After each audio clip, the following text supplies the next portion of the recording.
전에 어떤 반에서는 우리 48쪽 펴놓고 그 앞에 볼래 어디 필 거냐면 43쪽 43쪽 우리 기후 얘기할 때 보면 열대, 건조, 냉대 한 대는 위치를 대략적으로 봤는데 온대기후 위치를 안 보고 넘어갔더라고. 그거 누가 얘기해줘가지고 온대기후 위치 한번 확인하고 갈게요. 온대기후는 여기 초록색으로 표시된 데죠. 그래서 여기 서유럽 쪽이랑 여기 보면은 일부 아시아랑 우리나라, 일본 요렇게. 그 다음에 여기 아메리카에서도 일부 초록색 온대기후 표시 나는 거 보이시죠? 그래서 온대기후도 한번 확인하시고 넘어가시면 좋을 것 같아요. 자, 다시 교과서 가서 오늘은 지진에 대한 정부의 대응 보고 가겠습니다. 교과서 48쪽이에요.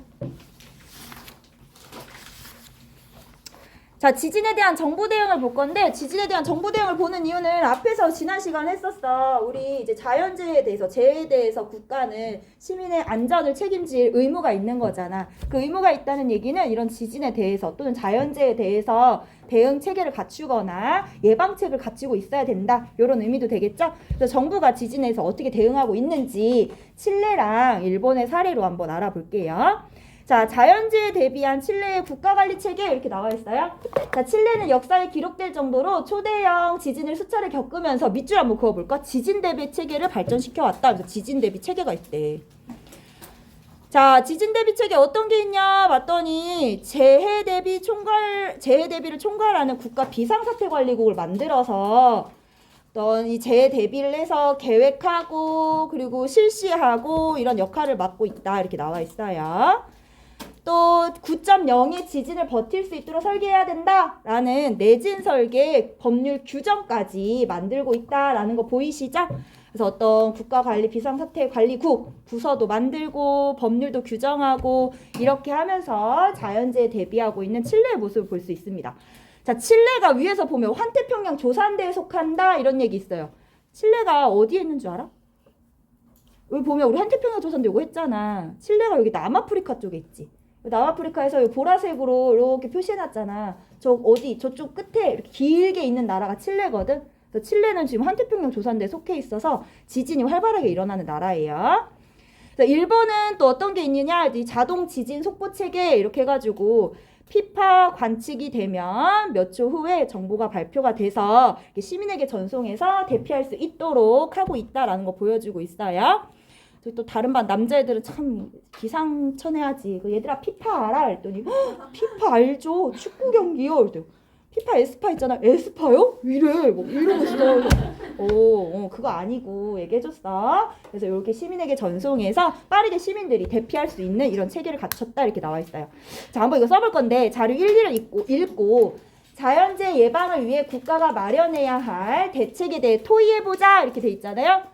제가 열심히 읽고 집에 가서 토의 해왔거든요. 토의 한 거 제가 알려드릴게요. 순서에 맞게 한번 써볼게요. 보면 아까 칠레 같은 경우는 비상사태 관리국도 만들고 법률 규정도 했었죠. 비상사태 관리국을 만든다 이런 거 보면 자연재해 예방활동을 총괄적으로 계획하고 추진할 수 있는 부서를 만들어 놓은 거지. 그래서 국가는 이렇게 해야 돼. 국가는 4개 쓸 거야. 4개. 국가는 자연재해 예방활동을 위해 국가는 자연재해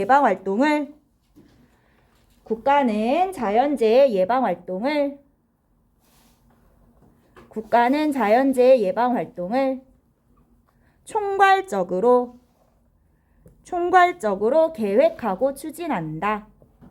국가는 자연재해 예방활동을 총괄적으로 계획하고 추진한다. 국가는 자연재해 예방활동을 총괄적으로 계획하고 추진한다. 집이나 보여? 글씨 요 정도? 국가는 자연재해 예방활동을 총괄적으로 계획하고 추진한다. 아까 비상사태 관리국 만든 거 생각해 보시면 돼. 이렇게 지금 계속 연결해서 얘기해 주는 거는 외우지 말라고 하는 거지.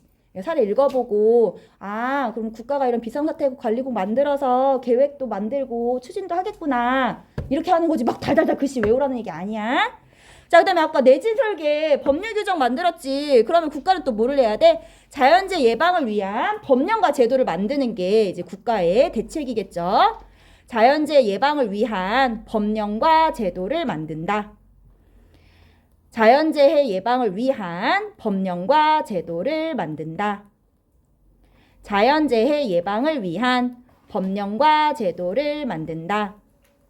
자연재해 예방을 위한 법령과 제도를 만든다. 또 보면 여기 일본 같은 경우는 자동 지진 속보 체계라는 어떤 정보망을 구축하고 있었지. 그래서 시민들에게 신속하게 재난에 대해서 전달을 해줬잖아. 그래서 재해 관련 정보를 신속하게 전달하는 정보망을 구축한다. 이런 것도 대책이 되겠죠. 자연재해 관련 정보를 신속하게 전달하는 정보망을 구축한다. 자연재해 관련 정보를 신속하게 전달하는 정보망을 구축한다. 자연재해 관련 정보를 신속하게 전달하는 정보망을 구축한다. 자연재해 관련 정보를 신속하게 전달하는 정보망을 구축한다. 니네 왜 이렇게 임명 선생님 왜 이렇게 쫓아다녀? 막 임명 선생님이 막 이렇게 손사래 치면서 들어오시던데. 특히 윤혜진 너 누가 셔틀 시켜 인사하라고? 얘 선우가 시켜? 아니 뭐 맨날 인사해. 안녕하세요. 누구 선생님 안녕하세요. 덕분에 윤혜진 다 알아. 윤혜진 다 알아. 자연재해 관련 정보를 신속하게 전달하는 정보망을 구축한다. 자, 마지막으로 또 중요한 거는 뭐겠어? 재난 대비 안전시설을 점검하고 정비하는 거 역시 국가가 해야 될 역할이겠죠. 재난 대비 안전시설을 점검하고 정비한다. 이런 거 알려주는 이유가 공부할 때 아니라 세특 쓸 때 나중에 이제 수행평가나 어떤 활동을 할 때 뭐 대책을 써보세요. 방안을 써보세요 하면은 아는 게 있어야 쓸 거 아니야. 이런 게 배경 지식이 돼서 뭐 말만 바꿔서 쓴다든지 갖다 붙이게 한다든지 좀 할 수 있겠지. 그래서 좀 배경 지식 쌓으라고 알려드리는 거예요. 재난 대비 안전시설을 점검하고 정비한다. 지수는 꿈이 뭐야? 네? 지수 꿈이 뭐야? 저요? 갑자기 물어보는 거야. 저요 체육 선생님. 체육교사. 체육교사 하려면 안전시설 점검하고 정비해야 되잖아. 그치? 그러면 이제 나중에 뭐 자기 진로와 관련해서 뭐 발표를 해보세요. 뭐 교사로서의 역할을 발표치, 뭐 체육교사의 역할을 한번 발표해보세요 하면은 매번 학생들에게 뭐 친근한 선생님이 되고 이런 거 말고 체육교사로서 필요한 저것도 역할이지? 저런 거 하고 있어야 전문성 갖췄다고 얘기할 수 있어. 저런 거 같이 써주면 좋겠죠? 갖다 붙이기 나름이라고. 자, 그 다음에 볼게요. 자, 모든 별로 자연재해 예방 및 피해 복구를 위해서 이번에 우리나라에서 실시하고 있는 법령 제도 대응 체계를 조사해보래. 그리고 발표해봐라 이래서 집에서 나 열심히 조사했거든. 그럼 내가 지금 발표 한번 해볼게. 자, 볼게요. 자, 119 안전신고센터. 우리 119 안전신고센터. 119 안전신고센터. 안전신문고. 신문고 많이 들어봤지. 119 안전신고센터나 안전신문고 등과 같이 신고체계를 구축한다. 구축해 있다, 우리나라는. 119 안전신고센터, 안전신문고 등과 같이 신고체계가 구축되어 있다. 신고체계를 구축하고 있다. 119 안전신고센터, 안전신문고 등과 같이 신고체계를 구축하고 있다. 119에 신고해봤어? 나 119에 신고 되게 많이 해봤거든. 와, 되게 친절하셔. 10분도 안 돼서 오셔. 근데 6개월, 우리 애기가 이제 6개월쯤 되면 이유식을 하잖아. 동생 키우는 친구들 알걸? 그 지수 알지? 6개월쯤 되면 이유식을 하잖아. 근데 6개월의 애기는 이가 하나도 없어. 그래서 어디서 보니까, 초보 엄마가 어디서 보니까 사과를 얇게 잘라가지고 애기를 주면 애기가 잇몸도 없는데 잘글잘글 씹어가지고 그걸 먹는다는 거야. 그래서 너무 신기해가지고 그래 그럼 우리 애기도 줘봐야지. 그래서 우리 애기 줬더니 우리 애가 먹다가 이렇게 된 거야. 6개월짜리가 갑자기 목에 걸렸어. 너무 당황했잖아. 어떻게 119 전화번호 뭐야 119 전화번호 기억이 안 나. 그래서 전화 어쩌고 했어. 전화했더니 왔어. 5분도 안 돼서 오시더라고. 나 112도 신고 되게 많이 해봤어. 112 신고해봤어? 아니 내가 대학교 때 남자친구랑 이렇게 걸어가고 있는데 그때 이제 오빠를 사랑하던 시절이야. 오빠랑 막 둘이 걸어가고 있는데 거짓말 안 하고 둘이 커플인지 부부인지 모르겠는데 벤치에 남자가 여자를 막 때리고 있는 거야. 근데 이게 아니라 이제 약간 폭력을 행사해서 여자가 이렇게 벤치 밑에 널브러져 있는 거야. 너무 심각한 상황이잖아. 그래서 이제 내가 오빠 어떻게 이제 내가 생각한 오빠의 모습은 뭐야?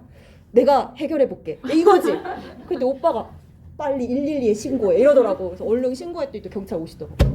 신고 되게 가까이 있어. 민중의 지팡이 되게 가까이 있어. 전화하면 바로 와. 그래서 이런 안전 신문고 등과 같은 신고 체계를 구축해라. 그 다음에 긴급재난 문자 전송 서비스 실시해라. 이거 하고 있지. 우리 문자 많이 받지.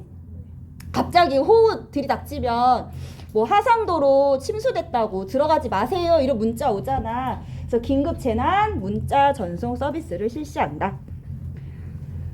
그 다음에 이제 피해가 났어. 자연재해로 어떤 피해가 있으면 거기에 대한 복구에 대한 복구 대책도 있어야겠지, 우리나라에서는. 그래서 우리나라는 재난 피해 복구를 위해서도 정부 차원의 사고 수습이 필요한 경우에 요런 거 선포해요. 특별재난지역. 와, 특별재난지역. 특별재난지역 혹시 선포됐었던 지역 아는 데 있어? 그치. 지진 때문에 포항. 포항 같은 데는 지진이 크게 나서 사람들이 생계를 잃거나 거주지를 잃은 경우가 많았잖아. 그래서 임시로 거치를 이렇게 준다든지, 또 자영업자 같은 경우는 물건이 파손돼가지고 지진으로 인해서 영업을 못할 수도 있겠지. 이제 그런 경우에는 아주 싼 이자로 대출을 해준다든지, 이런 식으로 물품 및 복구에 필요한 행정, 금융, 의료 등을 제공한다. 재난 피해 복구를 위해서도 정부 차원의 사고 수습이 필요한 경우 특별 재난지역 선포를 통해 물품 및 복구에 필요한 행정, 금융, 의료 등을 제공한다. 재난 피해 복구를 위해서도 정부 차원의 사고 수습이 필요한 경우 특별 재난 지역 선포를 통해 물품 및 복구에 필요한 행정, 금융, 의료 등을 제공한다. 재난 피해 복구를 위해서도 정부 차원의 사고 수습이 필요한 경우 특별 재난 지역 선포를 통해 물품 및 복구에 필요한 행정, 금융, 의료 등을 제공한다. 이런 것도 나중에 활동할 때, 수행평가 같은 거 활동할 때 갖다 붙이기 좋아. 한마디로 보면 어떤 자연재해, 과학도 뭐 그런 거 하면 이런 거는 뭐 우리 개인의 역할도 중요하지만 결국에 정부의 역할도 중요한 거야. 그럼 어떤 제도나 대응 체계가 갖춰져야 된다라는 걸 이런 식으로 써주면 좋겠죠. 자, 뒤로 가보시면 여기 풍수에 대한 시민사회 대응 해가지고 허리케인이 열대저기압의 또 다른 이름이었지. 열대저기압은 풍수해를 일으킨다고 했어. 바람과 물에 의한 피해. 그래서 이렇게 미국에서 허리케인이 발생했을 때 시민들이 어떻게 대응했냐인데, 이제 허리케인으로 난방 전기 공급이 중단이 돼서 이제 기름이 필요해진 거지. 연료가 필요해졌는데 주유소가 문을 닫아서 연료가 부족해진 거야. 그래서 시민들끼리 이렇게 매핑, 지도를 만들어서 지금 문연 주유소의 정보를 이렇게 공유를 하기 시작합니다. 이런 것도 시민사회 대응이다. 이렇게 보시면 되겠죠? 그래서 우리 시민사회의 역할도 매우 중요하다라는 거, 자연재해 대응에 있어서 한번 읽어보시면 될 것 같아요. 자, 뒤로 가보겠습니다. 자, 뒤에 보시면 이제는 자연에 대한 인간의 다양한 관점 할 건데, 들어보니까 이거 중학교 때 했다던데, 도덕 시간에. 인간중심주의와 생태중심주의. 기억나? 오, 그렇지. 우리 뭐 어제도 기억 안 나는데, 맞아. 그래서 오늘은 인간중심주의와 생태중심주의를 바라볼 건데, 이미 이름에서 자연을 어떻게 바라보는지가 나와. 인간중심주의는 자연은 누구를 위해 존재한다? 인간을 위해 존재한다. 인간중심주의잖아. 그치? 생태중심주의는 자연의 그 가치를 인정해주자, 이런 뜻이겠죠? 그래서 밑에 보면 재밌는 사례가 나와요. 보면 여기 아저씨가 이제 나와서 고속철도, 이제 기차가 지나가는 길을 만들 건데 이 산을 하나 관통하는 터널을 만들 건가 봐. 그랬더니 이 산에 도롱뇽이 산대. 도롱뇽. 그러면서 시민들이 이제 반대하기 시작하죠. 여기는 꼬리칠의 도롱뇽이라는 아주 유명, 뭐라 그러지? 1급수 환경 지표종이래. 얘네들이 살고 있으니까 이거 없애시면 안 됩니다 라고 하면서 시민들이 반대를 해. 그러다가 이제 환경단체가, 이거 너무 귀여워, 도롱뇽을 원고로 내세워서 이렇게 경부 고속철도 공사를 중지하는 가처분 소송을 냈어. 여기 보면 이렇게 쓰겠지. 원고, 이름, 도롱뇽, 주소 하면서 이제 청선산, 산이 이렇게 적었겠지. 근데 이제 재판관이 어떻게 판결을 내렸냐. 자, 도롱뇽은 인간이 아니라서 자연물이기 때문에 소송의 주체가 되지 않습니다. 그리고 이 고속철도 터널 공사는 환경에 큰 영향을 미치지 않아요 라면서 판결을 내렸다고 해요. 그럼 환경단체랑 재판관 사이에는 도롱뇽을 바라보는 시각의 차이가 존재하고 있었죠. 환경단체는 도롱뇽의 서식지에 그 권리를 주장했잖아요. 그럼 환경단체는 어떻다? 도롱뇽을 자연 안에서 인간과 평등한 존재로 인식하고 있더라. 그러니까 뭐를 하자? 얘도 소송의 주체가 돼서 재판 받을 수 있어. 이렇게 본 거잖아. 그래서 도롱뇽을 자연 안에서 인간과 평등한 존재로 인식하고 있다. 자, 이거는 그러면 인간 중심주의의 가치관일까? 생태 중심주의의 가치관일까? 그치, 다 알아. 봐봐. 우리 말 안 해도 다 안다니까? 똑똑하다니까? 도룡뇽을 자연 안에서 인간과 평등한 존재로 인식하고 있다. 통사는 서술형 없는 거 아시죠? 통사 서술형 없어요. 객관식 100%예요. 작년에 또 통사가 100% 객관식이었는데 나 진짜 어이가 없어서 누구라고 이제 작년이야. 작년에 1반에 있는 남자애가 통사는 100% 객관식이야 했더니 선생님 괜찮으시겠어요? 그 학생들 어떻게 가르시려고요? 뭔디? 네가 뭔디 걱정해? 그래서 걱정하지 마. 갈릴 수 있어. 걔 점수 봤더니 잘 갈렸어. 되게 잘 갈렸어. 걔 너무 잘 갈렸어. 자, 도룡뇽은 원고로 인정하지 않고 있죠. 얘는 도룡뇽이 원고를 인정하지 않는 재판관. 도룡뇽이 뭔데? 재판관은 도룡뇽을 그냥 하나의 자연물로서 인간의 생존과 풍요를 위해 필요한 존재다. 그리고 인간과 동일한 권리를 가지고 있지 않기 때문에 소송의 주체가 될 수 없다. 이렇게 보는 거지. 자, 도롱뇽을 자연물로서 인간의 생존과 풍요를 위해 필요한 존재일 뿐이고 인간과 동일한 권리를 가지고 있지 않다라는 입장이야. 그럼 재판관은 어떤 입장에 가까워요? 인간 중심주의. 자연은 인간을 위해 존재해. 인간의 풍요를 위해 존재하는 거야. 인간이 더 우위에 있어. 자연이 인간과 평등한 존재가 될 수 없어. 이렇게 보는 게 이제 이 재판관의 입장이고 인간 중심주의의 입장에 가깝겠죠? 안 어렵지 이런 거.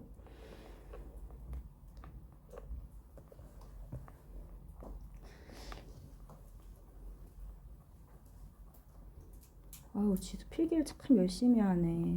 동생한테 글씨 많이 써줘서 그 실력으로 글씨도 열심히 쓰네벼. 안 보여, 세린이? 읽어줄까? 도룡뇽을 자연물로서 인간의 생존과 풍요를 위해 필요한 존재일 뿐이고 인간과 동일한 권리를 가지고 있지 않다는 입장. 도룡뇽을 이게 빨간색으로 쓴 거 의미 없는 거야. 도룡뇽도 빨간색으로 쓰지 마. 도룡뇽을 내가 설마 이거를 쓰세요 이렇게 물어보지 않겠지. 자연물로서 인간의 생존과 풍요를 위해 필요한 존재일 뿐이고 인간과 동일한 권리를 가지고 있지 않다라는 입장. 됐어?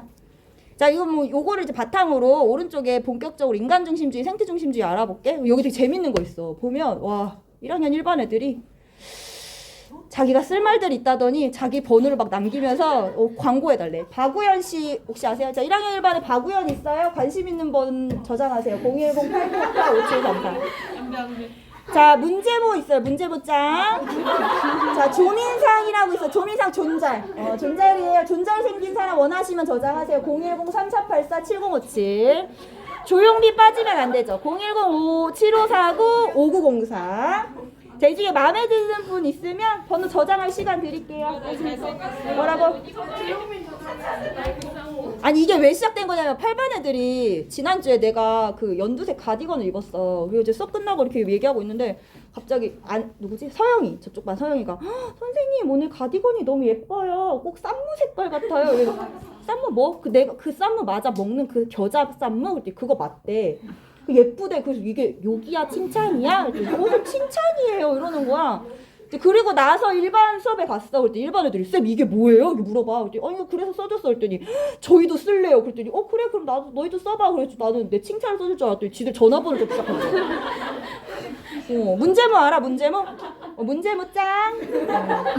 근데 이 중에 다 알잖아. 용빈이도 알고 제모도 알고 우연이도 알고 민상이도 아는데 요 중에 그나마 제일 괜찮은 애는 어떤 애를 원해? 슬림한 애를 원해? 등치 있는 애를 원해? 잘생긴 애 없다. 미안해. 수미야 미안해. 근데 덩치 좀 있다. 민상이 괜찮아. 민상이 존잘. 민상이 덩치 존잘. 덩치 존잘. 덩치 존잘이고 용빈이 그래. 용빈이가 요즘 애처럼 좀 그래. 요즘 애들이 좋아할 만 생겼고. 아니야, 너 용빈이 알아? 네. 어떻게 알아? 동아리 같이. 아하, 되게 깐족거리지. 네. 맞아. 거기에 못지않게 깐족거리다가 진짜 바보야. 진짜 못하다 깐족거리게 생겼어. 이런 글씨체 깐족. 글씨체 깐족. 원하시면 얘기해요. 여러분들 저 1, 2반 들어가거든요. 혹시 1, 2반에 마음에 드는 분 있으면 저기다 번호 남겨주시면 제가 또 가서 홍보해드려요. 알았죠? 아니야? 누구? 누구 윤혜진 누구? 아니 얘기하지 마 너. 1반에는 그의 반장이 너무 괜찮아. 초은이 수호 알아? 이수호? 아 봤어요. 이수호가 둔원중 나왔다. 둔원중. 나 둔원 알지? 걔는 유명하더만 둔원중에서. 둔원중에서 뭐라고? 공부 잘하고 저 회장이었다며. 정교회장이고 일단 애가 스윗함을 장착하고 있어. 잘생겼냐고. 그건 아니던데. 나는 말을 아꼈는데 수호가 너무 괜찮아. 너 누구 혜진 누구 봤는데? 아이 이제 얘기 좀 해줘봐. 아니야. 문제모? 누구예요 걔는? 문제모. 여기 있잖아 문제모. 문제모 짱. 문제모 괜찮아. 2반에도 괜찮아 있어. 2반에도 괜찮아 봐. 2반에 누구 알아? 2반에 몰라? 누가 괜찮아요? 유하, 재유하. 너 많이 하네. 비야 너 좀 크게 반응한다. 너 유하 어떻게 알아? 그거 같이 다니고. 뭐라고? 그거 누구 둘 명이서 같은 중학교. 같은 중학교라고? 비랑 같은 중학교라고? 한번 근데 유하를 내가 그냥 내 마음속에 픽한 거야. 얘가 그거 같이 다니거든요. 제이와 괜찮대요. 유하도 괜찮아. 아니야. 걔 말고 또 있어. 걔 제일 괜찮은 애는 유하는 그냥 얼굴이 괜찮은 거고 거기에 이름이 누구지? 귀 되게 크고 용현이었나? 남자. 2반에 수업 진짜 잘 듣고 되게 잘생겼고 키도 크고 걔 너무 괜찮아. 쌤 전화번호요. 내가 다음 시간에 알아볼게. 싸울게 내가 알았지? 내가 싸울게. 왜? 가족이 왜? 뭐라고? 찬영이에요. 찬영? 2m 10cm. 1학년에 있다며 2m짜리. 하은이 2배. 아니 뭐라고? 하은이 2배. 야 하은아 너의 2배 하면 2m 10이 되는 거야? 키 몇이야? 1m 10. 하은이 148? 근데 너 그렇게 작게 안 보여. 그러네 하은아. 그런 애가 있구나. 괜찮아. 아니 2m 추격. 근데 여자도 되게 웃긴 게 뭔지 알아? 키 큰 남자 좋아하잖아. 내 동생이 나 남동생이 있거든. 바로 한 살 아래야. 걔가 키가 192야. 그치? 봐봐. 키 큰 남자 좋아하잖아 여자애들. 그래서 내가 내 동생 192인데 소개시켜줄까 했더니 너무 커서 싫대. 그래서 여자들은 또 190 넘어가는 남자도 이렇게 손살이 치더라. 그래서 적당한 키가 뭔데? 그랬더니 182에서 한 5? 이렇게 얘기하더라. 얘들아 대학교 가면 그런 남자는 없어? 그런 남자는 그냥 TV 속에 있는 거지 182에서 5인 남자 거의 없어.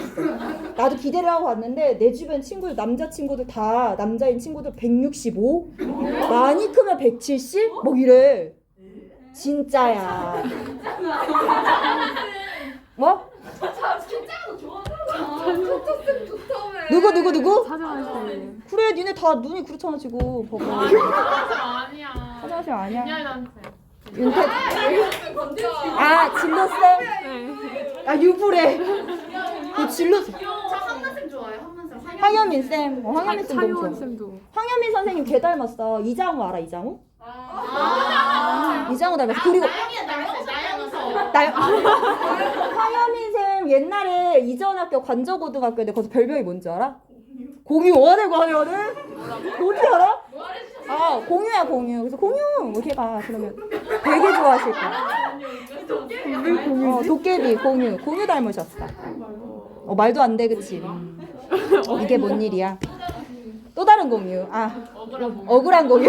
억울한 공유 어떡할 거야? 큰일 났네. 이거 재정민이랑 이수빈이 들을 텐데. 재정민이랑 이수빈이 뭐라고 생각할 거야? 이거 녹화하고 있어서 이제 올릴 거야. 지금 아니고.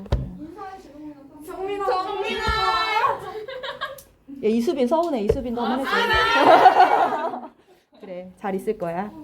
자, 자연을 바라보는 인간의 관점. 다시 돌아가서. 자, 자연을 인간의 도구로 본다. 이러면 인간 중심주의겠죠. 그리고 인간을 자연의 일부라고 생각한다. 이러면 생태 중심주의 이렇게 될 거야. 저 한 줄로 이미 다 설명이 된 거죠. 인간 중심주의는 자연을 오로지 인간의 경제적인 이익으로 생각하는 거죠. 그래서 인간이 자연을 이용할 수 있을 때, 그럴 때 자연은 가치가 있다 이렇게 보는 거예요. 그래서 자연이 인간에게 도움과 혜택을 줄 때만 가치를 지닌다. 그럼 자연은 왜 필요하다? 인간의 생존과 풍요로운 삶을 위해서 필요하다. 그래서 자연의 가치는 인간의 생존보다 우위에 설 수 없다. 그럼 또 누가 우위에 있다? 인간이 우위에 있다 이런 얘기죠.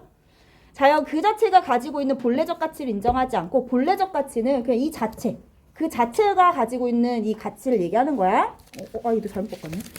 수단이 아니라 그 자체로 그 자체이기 때문에 가지고 있는 가치 이걸 얘기하는데 자연 그 자체의 가치가 아니라 인간에 의해 이용될 때만 가치가 있다라고 보는 거지. 지수가 이렇게 앉아있지만 지수 자체로 가치가 있는데 이제 정수빈은 지수를 있는 그대로 생각하지 않고 이렇게 생각하는 거지. 빵 셔틀 해줄 때만 지수가 같이 있다. 그러면 이제 정수빈한테 수빈이는 도구적 수단적 가치인 거야. 그치? 너 그렇게 살 거야? 요즘도 빵 셔틀 해? 요즘은 끊었어? 반대예요, 반대. 네가 빵 셔틀 해? 그렇구나. 자, 이기 때문에 인간이 자연을 정복하는 걸 당연시한다. 그치? 왜 자연은 인간을 위해 태어난 거니까. 그치? 그렇게 보면. 인간 중심주의 관점에서도 환경 문제를 심각하게 생각하지만 이마저도 뭐로? 기술 개발로 해결할 수 있다. 이렇게 보는 거예요. 자, 아리스토텔레스 나와 있어요. 얘는 인간 중심주의 입장이래. 아리스토텔레스 우리 도덕 시간 한 번씩 다 들어보셨죠? 그치? 자, 생물은 동물의 생존을 위해서, 동물은 인간의 생존을 위해서 존재한다. 결국에 누가 제일 중요하다? 인간이 중요하다. 이 얘기예요. 자연은 일정한 목적이나 의도를 위한 것이라는 우리의 믿음이 타당하다면 그것은 다름 아닌 누구를 위한 거다? 인간을 위한 것임에 틀림없다. 그래서 이렇게 인간 중심주의 이렇게 얘기하고 있습니다. 자, 밑에 생태 중심주의 볼게요. 그럼 얘는 자연을 도구적 가치, 수단적 가치로 여기는 게 아니라 자연 그 자체가 갖고 있는 이 본래적 가치를 중요시 생각하고 있어요. 생태 중심주의는 결국에 인간도 뭐다? 이 자연의 일부다. 생태계의 일부에 있는 거다. 그래서 모든 자연이나 인간이나 평등한 존재인 거다. 평등한 존재이니까 인간이 함부로 자연을 억압하거나 정복하거나 이러면 안 되겠지. 따라서 인간은 생태계 안에서 안정을 추구할 의무가 있고 생태계의 안정을 자연을 인간의 필요와 유용성에 따라 이용해서는 안 된다. 그럼 자연을 인간의 필요와 유용성에 따라 이용하는 거는 어느 입장이었어? 인간 중심주의. 그래서 자연과 인간의 공존, 조화를 강조하는 게 생태 중심주의다 이렇게 보시면 돼요. 그래서 모피, 여기 모피 사용을 반대하는 동물보호단체, 그래서 모피 알지? 모피. 그 모피 동물의 털을 이렇게 라쿤이나 뭐 이런 거 있잖아. 그거를 털을 얻을 때 어떻게 얻는 줄 알아? 맞아, 산채로 해야 돼. 왠지 알아? 이게 죽어서 가죽을 벗기면 살하고 가죽하고 분리가 잘 안 된대. 이게 피부가 경직이 되나 봐. 그래서 산채로 벗기는 거야. 가죽을. 그 얼마나 그 동물들이 고통스럽겠어. 그러면 지금 동물을 인간의 그 옷을 위한 도구로 사용하고 있는 거잖아. 그래서 이런 모피 반대 운동 해가지고 예전에 이효리 좋아 알아? 나 때 알아? 나 때 좋아 아줌마 이렇게 생각하는 거 아니지? 근데 나는 이효리 되게 좋아하던 그 세대인데 이효리도 막 옛날에 보면은 막 한우 홍보대사 하고 막 옛날 막 모피 입고 다니고 막 이랬었대. 근데 그 사람도 지금 이제 사고가 많이 바뀌어가지고 채식도 하고 그리고 모피 같은 거 다 버리고 이제 모피와 비슷하게 요즘 대체로 나오는 게 에코퍼 들어봤지? 비슷하게 그런 동물의 털처럼 나오는 에코퍼 같은 거 입으면서 모피 입지 마세요 이런 운동도 하더라고. 자, 그 다음에 생태 중심주의 입장인 레오폴드. 이 사람이 레오폴드래. 이 사람 걸고 있는 거 뭐 같아 이거? 그치, 망원경이지. 나 8반 가서 무식하게 사진기라고 했다가 애들한테 그거 엄청 먹었잖아. 근데 애들이 그거 막 선생님 저거 망원경이잖아요 뭐 이러더라고. 미안해 이랬어. 얘들아 이거 망원경이야. 자, 보면 레오폴드는 뭐라고 얘기했느냐. 이 사람은 생태 중심주의 윤리를 발전에 기여한 사람인데 바람직한 대지의 이용, 이제 대지의 이용이라는 건 땅을 얘기하는 거지 자연을 얘기하는 거겠죠.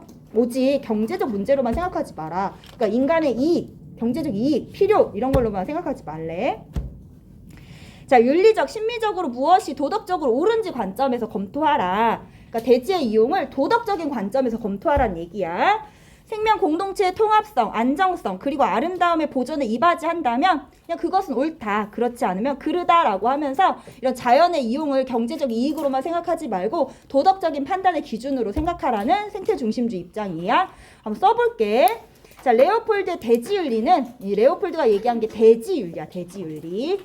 레오폴드의 대지윤리는 자, 도덕적 판단이 될 수 있는 이 도덕적 관점으로 바라볼 수 있는 이 공동체의 범위를 동물, 식물, 흙, 물을 비롯한 대지까지 확대하여 또 이제 저렇게 써주면은 이제 막 외운다. 동물, 식물, 흙, 물, 대지, 무생물 막 이렇게 외우는데 여기서 중요한 거는 레오폴드라는 사람은 인간을 도덕 공동체의 범위만 본 게 아니라 자연까지 더 넓혀서 생각했다. 요게 중요한 거겠죠. 자, 도덕 공동체의 범위를 동물, 식물, 흙, 물을 비롯한 대지까지 확대하여 무생물을 포함한 생태계 전체를 도덕적 고려 대상으로 여기는 생태 중심주의 윤리의 발전에 큰 영향을 주었다. 레오폴드의 대지 윤리는 도덕 공동체의 범위를 동물, 식물, 흙, 물을 비롯한 대지까지 확대하여 무생물을 포함한 생태계 전체를 도덕적 고려 대상으로 여기는 생태 중심주의 윤리의 발전에 큰 영향을 주었다. 레오폴드의 대지 윤리는 도덕 공동체의 범위를 동물, 식물, 흙, 물을 비롯한 대지까지 확대하여 무생물을 포함한 생태계 전체를 도덕적 고려 대상으로 여기는 생태 중심주의 윤리의 발전에 큰 영향을 주었다. 무생물을 포함한 생태계 전체를 도덕적 고려 대상으로 여기는 생태 중심주의 윤리의 발전에 큰 영향을 주었다. 무생물을 포함한 생태계 전체를 도덕적 고려 대상으로 여기는 생태 중심주의 윤리의 발전에 큰 영향을 주었다. 도덕적 고려 대상으로 여기는 생태 중심주의 윤리의 발전에 큰 영향을 주었다. 물론 2학년 때 이제 윤리화 사상에 가면 생태 중심주의 사상가들도 되게 다양하게 나타나. 그래서 거기서 도덕적 고려의 대상을 어디까지 봐야 될 것인가에 대한 게 사실 그 생태 중심주의 사상가들도 나뉘는데 우리는 좀 크게 공부를 해야 되잖아. 그래서 여기 레오폴드 입장을 이제 먼저 배우는 거야. 이 사람은 뭐라고? 도덕적 고려의 대상을 모든 자연까지 확대해서 봐야 된다. 이렇게 봤다는 거예요. 아시겠죠? 자, 뒤에 밑줄만 그어보고 갈게요. 자, 동양의 자연관 비교 여기까지만 보고 이제 가겠습니다. 자, 동서양의 자연관 비교인데 자, 동양의 자연관 한번 생각해보면 동양의 자연관 우리 도덕 시간에 도교도 배우고 그치 불교 같은 것도 배웠잖아. 도교에서 얘기하는 게 뭐야? 네 글자 제일 대표적인 게 뭐야? 그렇지 무의자연. 자연에 순응해서 살아라 이런 거지. 그리고 불교 같은 경우도 함부로 살생하지 말아라 이런 얘기 하잖아. 그런 거 보면 동양에서는 어떻게 자연에 순응하는 태도, 자연과 어울려서 사는 조화로운 삶 이런 거를 강조했어. 그래서 자연과 인간과의 관계는 자, 인간이 자연을 닮아감으로써 언제나 하나를 지향하는 일체관계로 파악하고 있다. 그리고 오히려 인간의 그 불완전성을 자연 법칙을 깨닫고 받아들임으로써 극복할 수 있다 이렇게 보는 게 동양이겠죠. 서양은 어떻겠어? 서양은 기술의 발전이 빨리 이루어진 거 보면 자연을 정복의 대상으로 여겼다고 볼 수 있겠지. 그래서 하나, 둘, 셋, 넷, 5번째 줄. 자연은 인간을 위해 창조된 존재에 지나지 않게 되었다. 그래서 그 밑에 줄 보면 세계 안에 담긴 자연은 인간이 철저히 이용할 대상이거나 인간이 극복해야 될 대상으로 여겨졌다. 이렇게 보면 되겠어요.